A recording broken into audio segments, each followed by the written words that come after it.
Good day everyone, I am Aselvin Kenneth and I am here to present my thesis proposal for Architectural Design 9. Within titled A Proposed Lipa BPO IT Technopark, a study on biomimetic approach to be the next focal point of business process outsourcing technology in Batangas, with the theme of architecture and change of climate.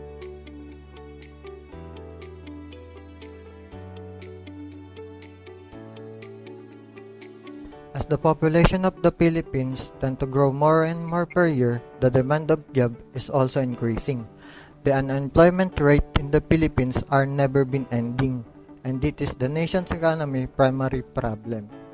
Unemployment is the cause of overpopulation, oversupply of labor force on a certain industries, and the inability to take on available jobs and slow economic growth.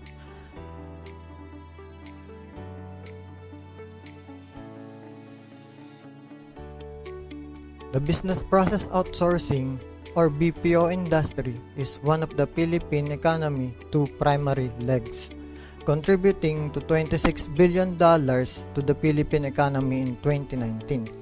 BPO employs 1.3 million Filipinos in over 1,000 firms, and Lipa City is one of the emerging key cities south of Metro Manila, and it is also identified as an ideal hub and center of Calabarzon. The Philippines has been dubbed as the BPO capital of the world, or the BPO sector is one of the largest industries that make up the demand for the office space in the country.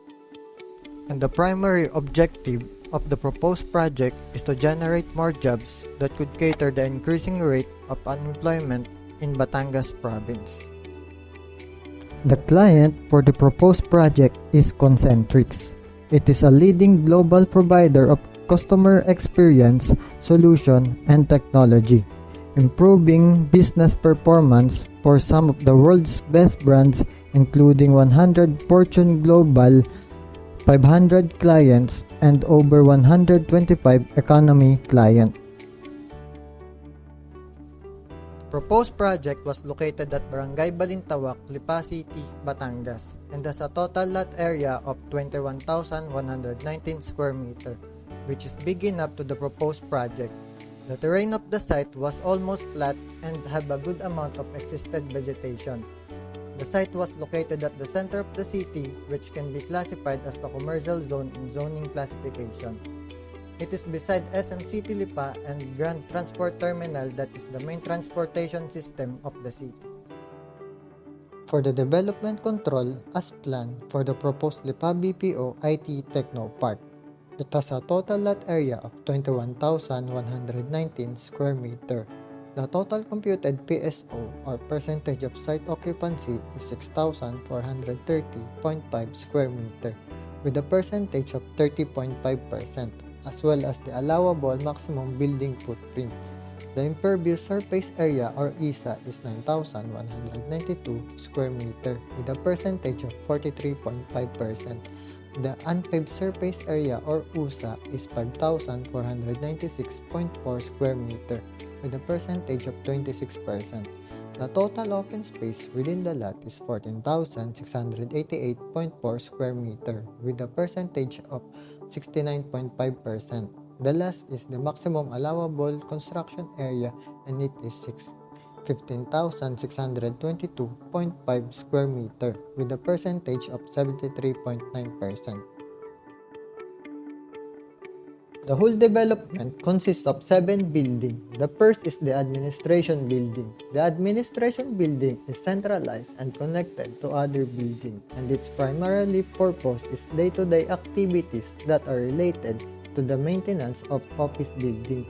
Administrative tasks such as financial planning, records, keeping, billing, personal physical distribution, and logistics within the business. It is a 6-story building with a roof deck with a total floor area of 7,604.3 square meter. The office areas are located at a typical floor and the productions are divided into 2 parts, which is the non-boy service and the boy service.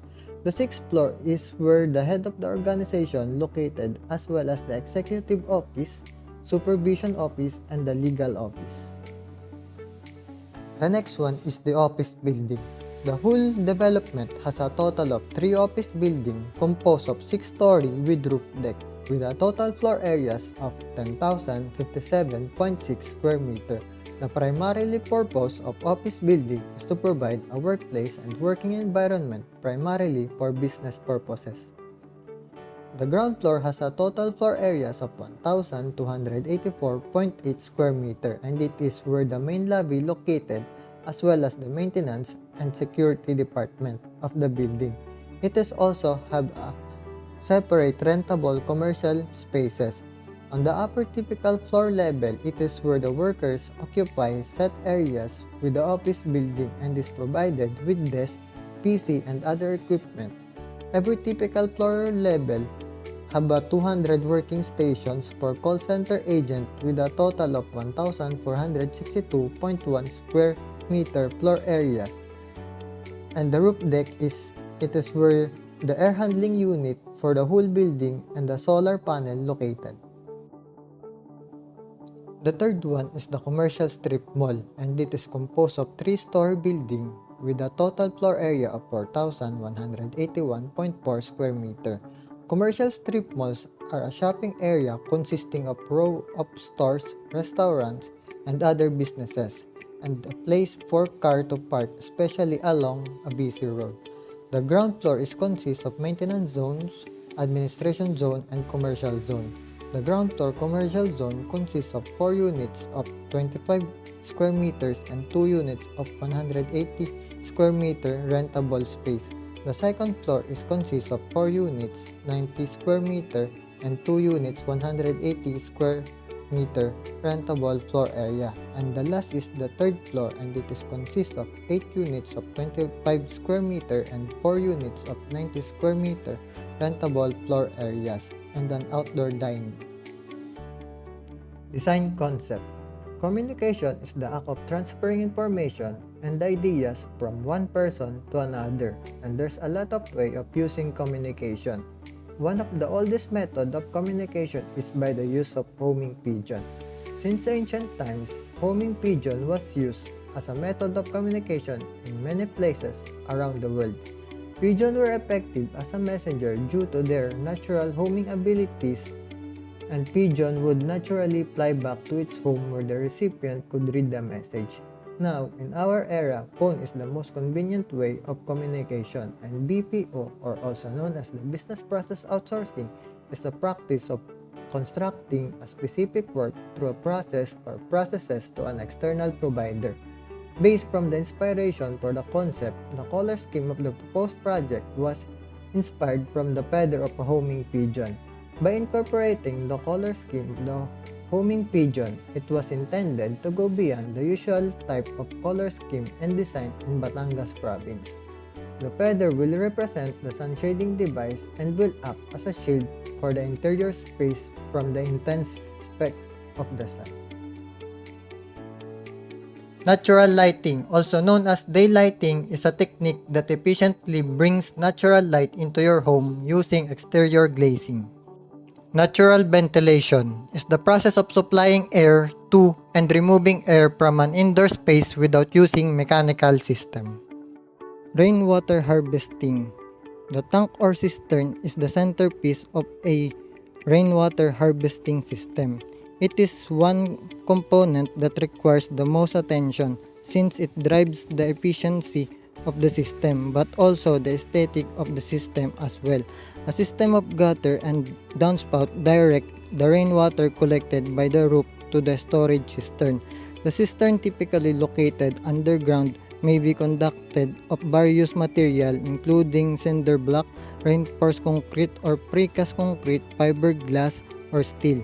The cistern supplies water to the household through a standard pressurized plumbing system.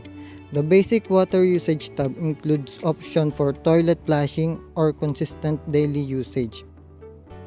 Generator set. A generator set is also known as genset, is the combination of an electrical generator and an engine mounted together to form a single piece of equipment that produces electrical power.